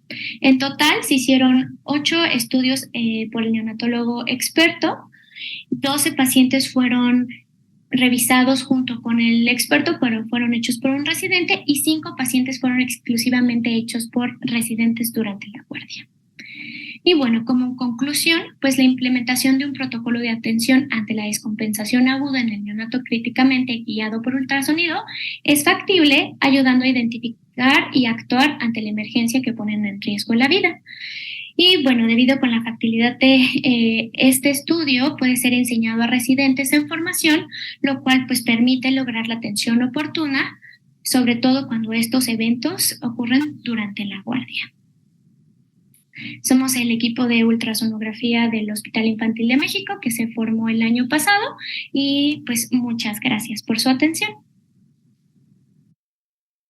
Para empezar, puedo hacerle una pregunta a Ale, porque hicieron una primera pregunta. Sería excelente que cada unidad tuviéramos un neonatólogo experto en ultrasonido pulmonar y ecocardiografía. ¿Qué equipo y transductor se requiere? Igual la doctora Ale nos puede contestar eso. Hola, buenas noches a todos. Gracias por su presencia. Espero que haya sido de su agrado la sesión. Pues sí, la verdad sería excelente que en todos los hospitales, al menos, bueno, no creo que una persona, yo creo que la mayoría, si no es que todos deberíamos estar capacitados. En lo personal, pues yo ya llevo 5 años realizando ultrasonido pulmonar, pero ahora uno de los retos es saber ecocardiografía. El transductor que en mi caso utilizo es el lineal, pero como comentaban el doctor Ibarra y la doctora Eunice, también pueden utilizar el microconvexo. Puede ser tanto como un equipo más asequible, un transductor lineal portátil, como un equipo más sofisticado, lo que ustedes tengan en su unidad. Podría ser transductor lineal en el caso de para ultrasonido pulmonar, o en el que yo tengo es grande, de hecho no es como el palo de hockey, o sea es un poquito más grande y en bebés pequeños podemos ver con un solo corte prácticamente toda la parte anterior del pulmón, pero investiguen en sus unidades porque a veces tienen equipos y tienen transductores ahí que nadie ocupa, por ejemplo los ginecólogos, incluso con alguno que sea obstétrico también lo pueden realizar. La idea también es que vayan ustedes viendo cómo se adquieren las imágenes y familiarizándose con las mismas. Ya para eco, a lo mejor Eunice o el doctor Ibarra les pueden decir un poquito más, pero al menos para ultrapulmonar puede ser con un transductor lineal, ya sea portátil, o si tienen ustedes algún equipo en la unidad, pregunten si tienen algún transductor lineal. Sí, pues como dice Ale, es bien importante. La mayoría de estos algoritmos están pensados para que sean unisonda, para que no tengas que cambiar de sonda ni de modo y que sea lo más rápido posible. Sin embargo, digo, cuando hay equipos de piso, digamos, la mayoría pues lo pueden pedir con el lineal y el convexo, y bueno, están a un botón de distancia de cambiar un modo a otro, y si el corazón, pues el convexo se ve mucho mejor. Aquí en el algoritmo que les presentamos está la opción de cómo hacerlo también con una sonda lineal portátil, es decir, con una sola sonda, hacer el algoritmo completo. Lo que se identifica en el corazón es muy básico, ¿no? La idea no es hacer nada distinto a hacer algo muy básico que nos oriente inicialmente. La doctora Marta Razo nos comenta, bueno, muchas felicitaciones para todos. La doctora Marta Razo nos comenta que sería excelente contar con un neonatólogo especialista en cada unidad para poder realizar este tipo de procedimientos y seguirnos guiando. Y nos pregunta ya lo que ustedes contestaron del ultrasonido y qué equipo y qué transductor en específico se necesita. Ya me comentaba también la doctora Eunice, que bueno, pues es con el que más nos hayamos familiarizado, sería una buena respuesta también. El doctor Gregorio Padilla nos pregunta si existen cursos formales de ecocardiografía para neonatólogos. Sí, esto es un movimiento pues que ya tiene mucho tiempo, empezó desde los 90s en Australia con el doctor Nick Evans y el doctor Martin Kuklow, y después el gran organizador de todo fue el doctor Patrick McNamara, que en Canadá pues hizo como toda la estructura de cómo tenía que ser un programa de entrenamiento. Ahora ellos desarrollaron un modelo experto donde el neonatólogo hace pues como una residencia, como un fellow, que tiene que durar un año por el número de estudios que se requieren. En las guías del 2011 son 700 estudios. Va a salir una actualización de las guías, pero se necesita alto flujo de pacientes y diferentes tipos de pacientes, porque en el proceso de aprendizaje, pues los pacientes más graves a veces no son para dejárselos al alumno, ¿no? Y sobre todo en neonatología. Entonces se requieren ciertas características de las unidades. Hay centros en Estados Unidos y en Canadá. En la página del Neonatal Hemodynamics Research Center hay un link ahí en la página de nosotros de la asociación, y ahí están todos los centros que ofrecen una residencia. En el Hospital Infantil de México tuvimos un programa que duró un año. Esperemos en algún momento que ese programa se pueda volver a realizar, ya sea ahí o en otro hospital, pero se requieren como características muy importantes del hospital, y nosotros lo que tratamos de promocionar es que sí sea el modelo experto, porque es muy complejo y requieren forzosamente de que haya un equipo de cardiólogos que los apoyen. Aquí hay que entender que este modelo es para evaluar a neonatos no congénitos que nos dan problemas de inestabilidad hemodinámica en la UCI. Entonces, conducto arterioso permeable en relación a la prematuridad, hipertensión arterial pulmonar, inestabilidad hemodinámica, disfunción ventricular. O sea, ese es el tipo de cosas que vemos. No vemos nada congénito. El momento que se detecta una cardiopatía congénita, eso lo notificamos y lo aborda cardiología. En algunos lugares donde hay déficit de cardiólogos, se ha hecho sistemas a distancia donde se entrena a los neonatólogos para que puedan detectar cardiopatía congénita y a través de telemedicina los puedan contactar a ellos. Pero entonces son dos cosas totalmente distintas. La idea del POCUS son habilidades específicas que te van a orientar quizá donde no está el centro, donde no están los expertos las 24 horas. De hecho, son con una mano pueden contar los centros alrededor del mundo que han logrado tener una especie de sistema de guardias para que haya una especie de cobertura 24/7 de expertos que hacen ultrasonido. En el caso del ultrasonido pulmonar, sí creemos que es una herramienta súper útil. A nosotros pues, nos ha cambiado mucho pues, la vida, la práctica, y por eso queremos compartirlo con todos, y eso sí creemos que el neonatólogo tiene que ser el experto y saber hacer profesionalmente ultrasonidos pulmonares. Y eso también está bien determinado, que se puede aprender a manera de taller. Se debe de hacer cierto número de estudios supervisado y ya después es cosa de continuar con la práctica. Ok. Los criterios ultrasonográficos de neumotórax ya los comentó la doctora Alejandra, los repitió la doctora Eunice, que es otra de las preguntas. Dice, pero una pregunta que nos hace la doctora Mayra Muñiz, ¿cuáles son los principales problemas a los que se enfrentaron al realizar los ultrasonidos para este algoritmo? Pues, bueno, lo que yo entendí también de la pregunta de la doctora es que si yo creo que no hay mucho problema. Tal vez el problema es que cambiemos nosotros nuestro paradigma, ¿no? O sea, el pensamiento de los mismos compañeros en que crean lo que está pues el experto diciéndoles para que realmente cambien el manejo de los pacientes. Entonces creo que lo difícil es hacer que el resto de los compañeros le crean a uno, ¿no? Entonces creo que sí es como un tiempo largo que se lleva en eso y sobre todo lo van a ir creyendo haciéndolo ellos también y viendo realmente la utilidad. En mi caso, lo que estamos haciendo ahorita en el hospital, aunque yo ya lo llevaba varios años haciendo, no había tenido como tal la oportunidad de estar compartiendo pues toda mi experiencia con los mismos médicos. Entonces ahorita que ellos mismos ya están viendo que les es útil para la toma de decisiones, para el diagnóstico y incluso para el seguimiento del paciente, pues obviamente va a ir cambiando el pensamiento de todos y vamos a ir como quitándonos esas limitaciones, ¿no? Porque yo creo que aquí la cuestión es practicarlo, porque igual nos siempre preguntan que dónde tomamos el curso, que cómo nos adiestramos, pero lo importante, la verdad es que, bueno, en el caso del ultrasonido pulmonar, el eco yo sé que es otra cuestión, pero en el caso del ultrasonido pulmonar la teoría es relativamente fácil y cómo lo vamos a ir aprendiendo, cómo nuestra mente lo va a ir organizando, practicándolo. Entonces, si ustedes realizan el ultrasonido pulmonar diario, cada vez van a ser menos obstáculos y cada vez va a ser más fácil y van a identificar muy rápido los signos, porque una de las ventajas es que la mayoría de las cosas es cualitativa. Entonces, no sé, discúlpeme, doctora, me voy a adelantar una pregunta que vi por ahí, que decía alguien de las líneas B, que si es las podemos cuantificar como para ver qué tipo de síndrome intersticial tiene.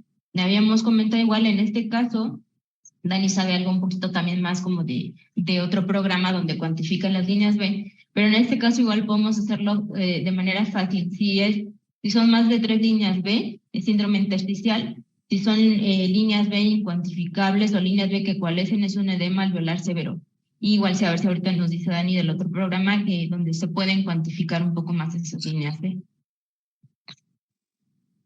Sí, pues igual como ha ido evolucionando también esto en medicina de adultos, incluso en cuidados críticos pediátricos, fueron antes que nosotros, hay algunos equipos que tienen conteo automático de líneas B y lo han incluido en sus algoritmos de toma de decisiones. Nosotros hacemos, como les explica Ale, una escala semi-cuantitativa.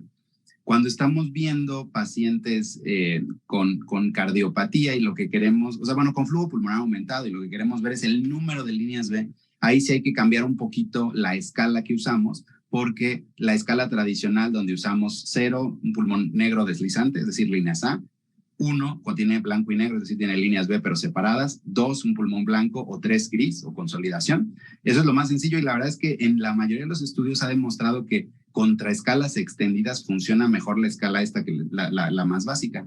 Sin embargo, para ciertos casos con flujo pulmonar aumentado cuesta trabajo porque como con que tenga líneas B es 1, no importa cuántas líneas B tenga. O sea, si tiene más de 3 líneas B por campo es un punto. Entonces hay algunas escalas modificadas donde se trata de contar el número de líneas B para dar una severidad. En el PAC viene una de esas escalas del grupo del doctor Rodríguez Fanjul, que a nosotros nos parece de las más factibles.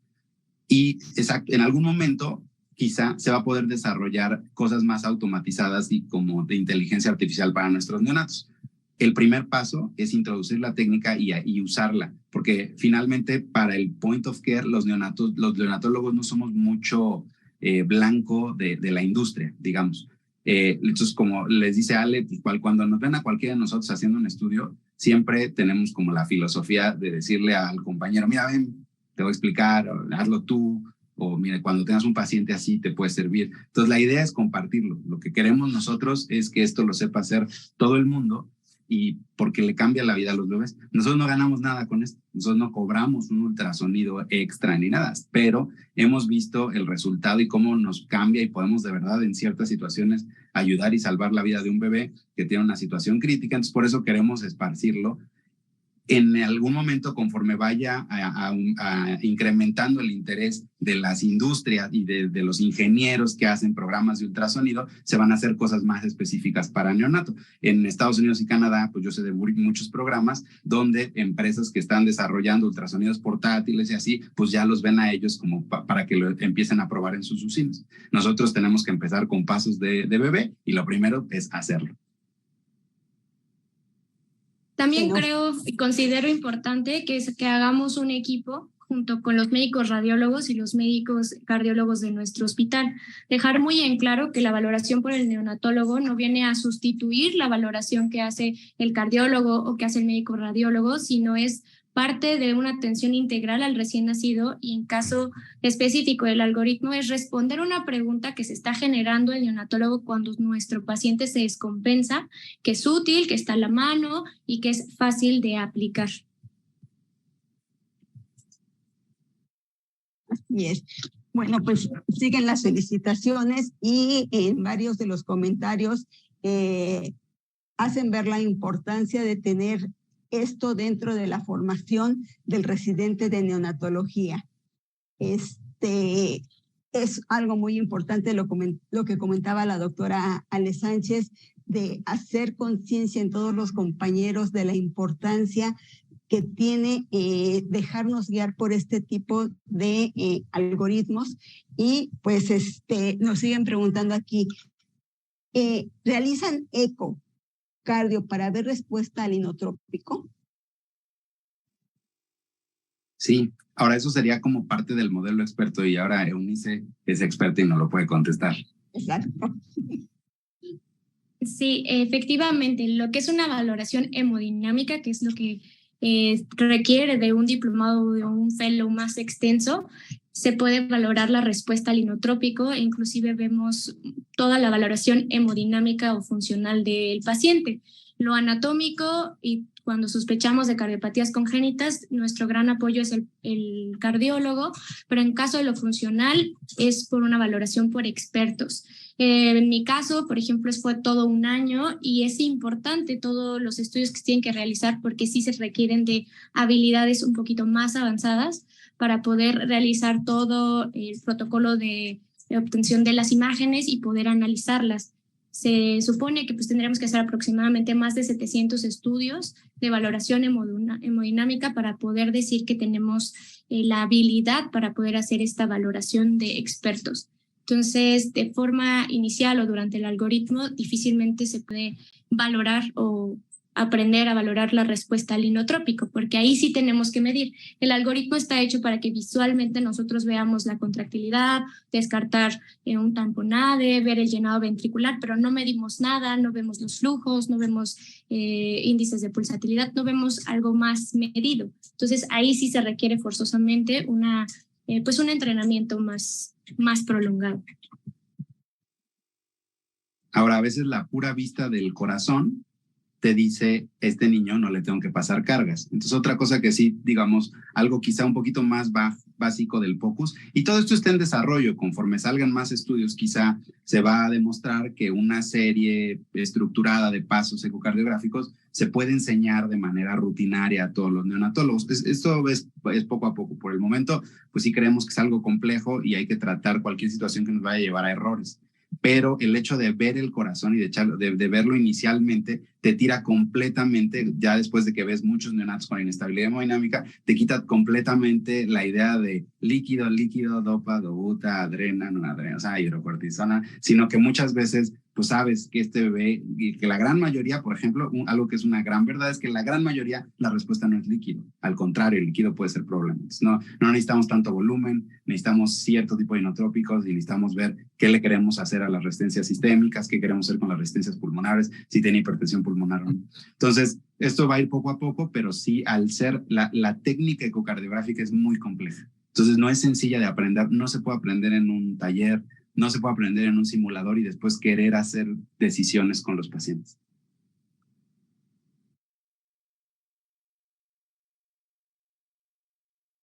A ver, más preguntas. Dice,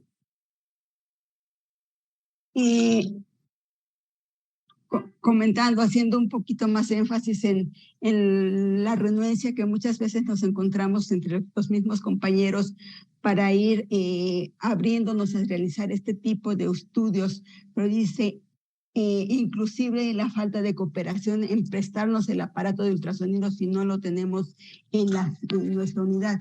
La pregunta es, ¿qué tantos hospitales de segundo nivel conocen ustedes que lo manejan?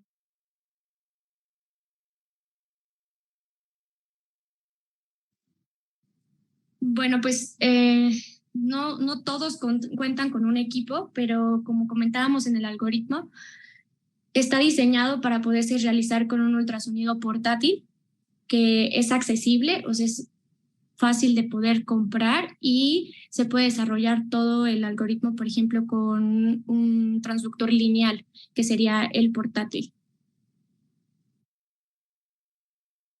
Sí, Cuando se dio el curso, sí. Cuando se dio el curso de ultrasonido pulmonar, igual Ale nos puede ayudar con eso, hubo distintos hospitales que lo tomaron. Entonces, en diferentes lugares sabemos que se está haciendo, sabemos que hacen estudios. Poco a poco se ha ido aumentando el programa, pero son varios centros que por lo menos ultrasonido pulmonar lo han ido integrando.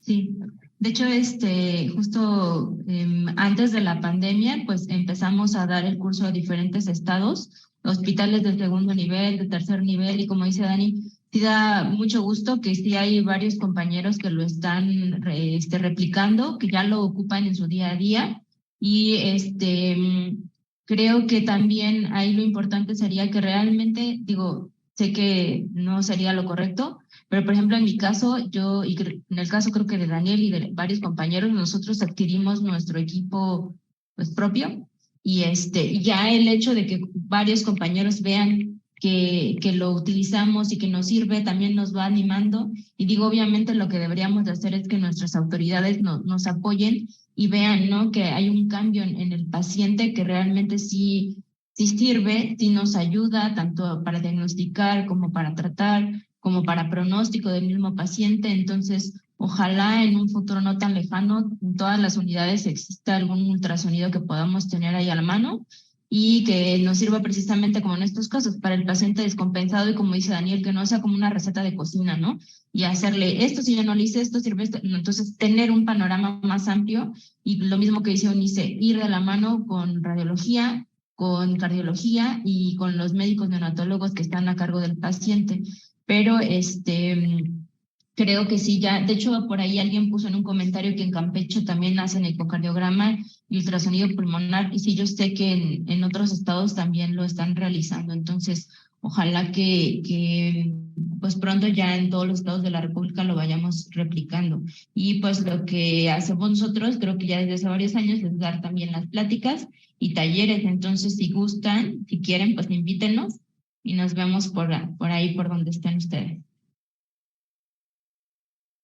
Así es, yo creo que Ale ahorita tocó un punto muy importante, aparte del hecho que nos encontramos la renuencia de los compañeros, la importancia de ir haciendo conciencia en nosotros, autoridades, de la importancia de tener estos equipos que a la larga se implica, en breve implica una inversión, pero a la larga esta inversión va a traer más beneficios que van a superar los costos de forma inicial.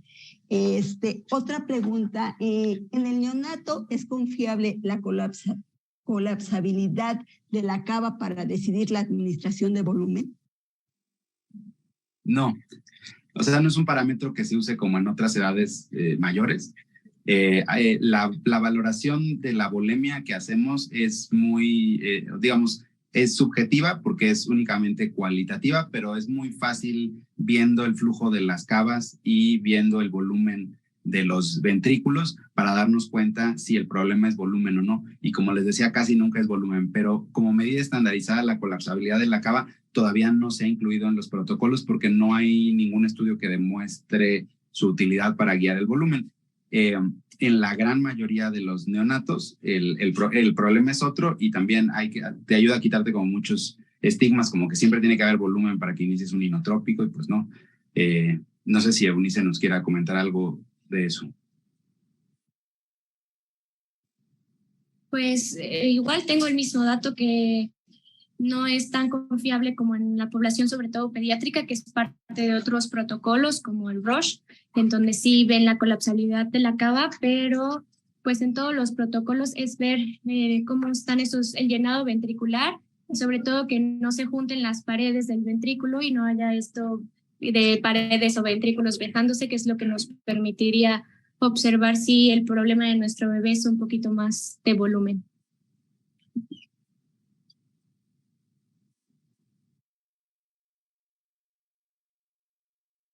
Otra pregunta que realizan, bueno, dice, ¿hasta qué edad cronológica se puede realizar con tanta veracidad este estudio? No. Perdón, no sé si se refiere al protocolo o al ultrasonido pulmonar o al ecocardiograma. Si es el ultrasonido pulmonar, pues es a cualquier edad cronológica, porque incluso sirve en diferentes momentos, ¿no? Tanto en este caso, como vimos, en pacientes que están en deterioro súbito.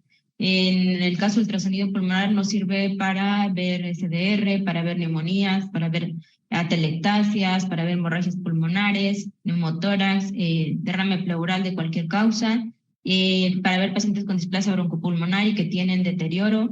Entonces, eso en cuanto a ultrasonido pulmonar. Pues a lo mejor Dani o Eunice dicen alguna otra cuestión del eco, pero creo que si a eso se refiere la persona que preguntó, ultrasonido pulmonar nos sirve hasta que egresen al paciente y ya posteriormente, pues en lactantes también, que es otra cosa, ¿no? También, por ahí vi al doctor Erika Arteaga, gracias por haber entrado, doctor. Y pues por ejemplo, ellos son expertos en ultrasonido pediátrico, ¿no? Efectivamente, es más, el uso de los ultrasonidos, pues como casi en todo, empieza en el paciente adulto, después hacia la población pediátrica y por último hemos visto su aplicación en los pacientes neonatales. Inclusive las bases de todo este protocolo, pues es con otros estudios, por ejemplo, el protocolo Plus del doctor Lichtenstein, donde empezó a ver en adultos y ya luego se pasó a pediátricos, igual el protocolo Roche, el protocolo FAST y el protocolo SHOC para ver el adulto cuando está en paro, y esto se ha ido aplicando a la población pediátrica y luego en la población neonatal. Por lo tanto, pues estos protocolos no tienen una determinada edad en la que ya no se pueden realizar. Así cambia un poco la forma de tomar el protocolo ya en los pacientes pediátricos o en los pacientes adultos, pero están nuestros pacientes en la unidad, se pueden aplicar sin ningún problema. Tanto todas las vistas del eco como las vistas para el ultrasonido pulmonar. Sí, lo hicimos, pensando en neonatos y en lactantes chiquitos, funciona perfecto. Hay que entender nada más que lo que cambiaría quizá con otras edades es que nosotros seguimos siendo ABC. Cuando estamos abordando al paciente grave, nosotros seguimos haciendo ABC. Otras edades están más enfocadas a corazón como primera etiología. Entonces, quizá los pasos son distintos, pero si ven todos los diferentes algoritmos de súbitos, de urgencias y así, son relativamente parecidos. Tienen algo que ver con ver la vía aérea, comprobar la intubación, tiene que ver con ver el parénquima pulmonar y ver el corazón. Bueno, hay muchas preguntas. Aquí una más es, ¿consideran que dentro de la valoración se pudieran agregar puntos clave a conducto arterioso o repercusión por conducto? La verdad es que no es algo que tenga, o sea, en este algoritmo en específico, no, porque no es algo que ponga en riesgo la vida, digamos. Entonces, eso está como básico de ir a ver qué pasa con el neonato que se pone mal y tener una idea después además de tu valoración clínica, y de tu valoración a la cama del paciente, como puede ser con una gasometría, tener una idea de la imagen cardíaca y ver si está sospechando más específicamente en algo, pero esto no es para diagnosticar ninguna patología en específico. La idea aquí es que tú como usuario digas alteración en la contracción, sí o no, parece que hay obstrucción de la salida ventricular derecha o izquierda, sí o no, y de ahí le voy a hablar al siguiente paso, pues. Hago la primera maniobra con más seguridad. Si hay algo que pone en riesgo a la vida en ese momento, lo resuelvo. Quizá ya sé que no necesito empezar con volumen, necesito un inotrópico, o sí sé que a lo mejor necesito un poco de volumen, pero eso lo que hace es ganar tiempo. Pero no es para diagnosticar en específico conducto, hipertensión, nada. Y sobre todo porque los criterios para poder decir que un conducto es hemodinámicamente significativo son muchos. Entonces, ahí sí tenemos que ver datos de hiperflujo pulmonar y de robo diastólico, y para eso se requiere toda una evaluación un poquito más avanzada. Bueno, pues siguen las felicitaciones para todos. No hay más, bueno, no tengo más preguntas de momento. Pues una felicitación por parte de mía y de toda la mesa directiva de la asociación. Excelente ponencia. Preguntan si se puede compartir el algoritmo y si la plática va a quedar grabada. Sí queda grabada en la página de la asociación, igual que todas las sesiones que tenemos de forma mensual. Ahí las pueden consultar y ahí pueden ver también el algoritmo. Dani, doctora, ¿alguna más? ¿Algo con lo que quiera cerrar, Dani? Doctora Sánchez, doctora Eunice. Pues gracias a todos. Esperemos que todos se hagan Focus Lovers como nosotros y que lo realicen en sus unidades en pro de los bebés, y que cada vez seamos los neonatólogos, los neonatólogos que vienen en camino salgan teniendo estas herramientas en pro, pues siempre de la salud de los bebés, que es por lo que estamos aquí. Muchas gracias a todos. Pueden consultar el artículo, pueden consultar nuestro libro, el